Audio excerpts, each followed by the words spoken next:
Question number 7 है। तो थोड़ा सा इंपॉर्टेंट क्वेश्चन है क्योंकि काफी बच्चों को डाउट होता है कि सर हम वर्ड प्रॉब्लम्स में एलसीएम और एचसीएफ को कैसे अप्लाई करते हैं। ओके, ये क्वेश्चन आपका बेस्ड है on the property of LCM and HCF. तो क्वेश्चन को पढ़ते हैं। There is a circular path around a sports field. Sonia takes 18 minutes to drive one round of the field while Ravi takes 12 minutes for the same. Suppose they both start at the same point and go in the same direction. After how many minutes will they meet again at the starting point?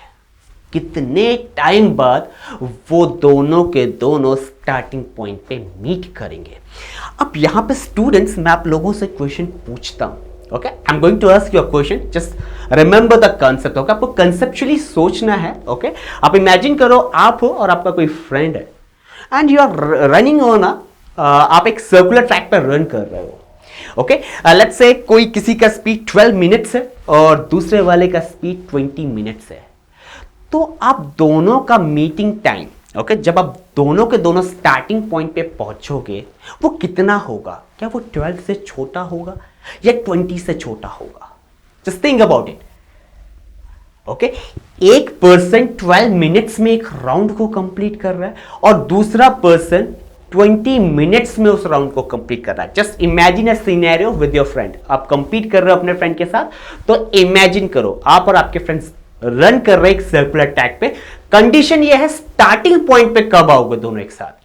तो क्या 12 से नीचे आओगे या 20 से नीचे आओगे? Well, the number will be क्या आप 12 से या 20 से नीचे वाले नंबर पे मीट करोगे? Can it be 10 minutes? क्या आप 10 मिनट्स के बाद दोनों स्टार्टिंग पॉइंट पे पहुंच जाओगे? क्या ये पॉसिबल है? नहीं है बच्चों, क्योंकि राउंड कंप्लीट करने में ही जब आपको 12 और 20 मिनट्स का टाइम लग रहा है दोनों फ्रेंड्स को, तो 10 मिनट्स कैसे आंसर हो सकता है या 12 से 20 के बीच का आंसर कैसे हो सकता है? It's not possible. तो यहां पे एक कंसेप्ट है लीस्ट कॉमन मल्टीपल। ओके, आपका जो वहां पे स्टार्टिंग पॉइंट पे मीटिंग टाइम होगा वो 12 और 20 का मल्टीपल होगा। वो 12 और 20 का मल्टीपल होगा, रिमेंबर इट। यानी यहां पे आपको सिंपली क्या करना है? एलसीएम फाइंड आउट करना है। Hope it's fine and clear to you all. तो यहां पे कुछ इंपॉर्टेंट कीवर्ड्स देखते हैं, उसके बाद क्वेश्चन को स्टार्ट करते हैं।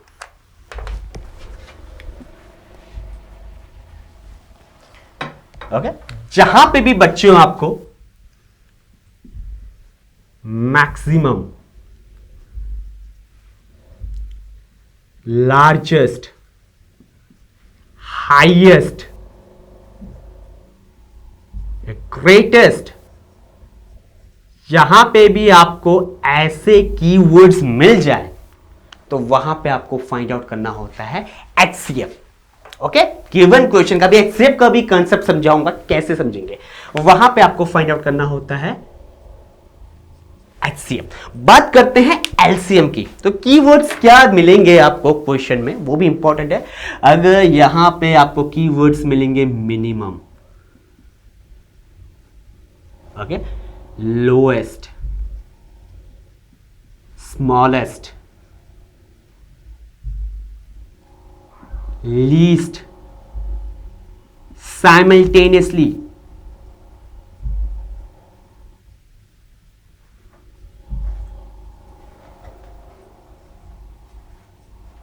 एट द पॉइंट, तो ये सारे आपके एलसीएम के कीवर्ड्स होते हैं। At the same point. Hope it's fine. तो एलसीएम के कीवर्ड्स हो गए आपके पास minimum, lowest, least, simultaneously and at the point.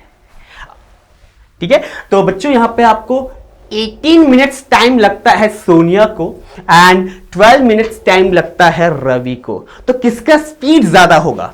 Obvious है, जिसका टाइम टेकन सबसे कम है उसका स्पीड ज्यादा है, तो रवि का स्पीड ज्यादा होगा। अब इस क्वेश्चन को हम सॉल्व करते हैं कि दोनों का मीटिंग पॉइंट कब ये दोनों वहां पे मीट करेंगे। Okay, let's have a find the meeting point of Ravi. कितना टाइम लेते हैं? तो let's start our question. I hope आपने कीवर्ड्स लिख लिए होंगे अपने नोटबुक्स में। तो अब क्वेश्चन को स्टार्ट करते हैं।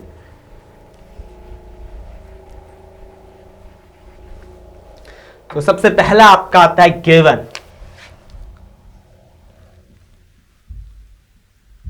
Time taken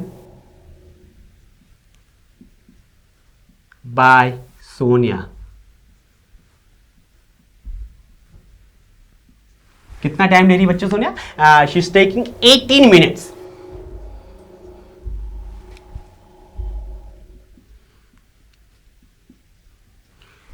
time taken by Ravi. Ravi का टाइम टेकन देखते हैं कितना टाइम लगा, 12 minutes. Okay, now the next one, suppose they both start at the same point and go in the same direction, after how many minutes they will meet again? So meeting time,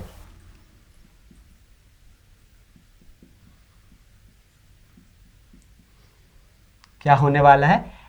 LCM of 18 and 12। अब ये question तो आप conceptually अपने mind पे solve कर सकते हो बच्चों। 18 और 12 का एलसीएम क्या होता है? 18 2 36 एंड 12 3 36।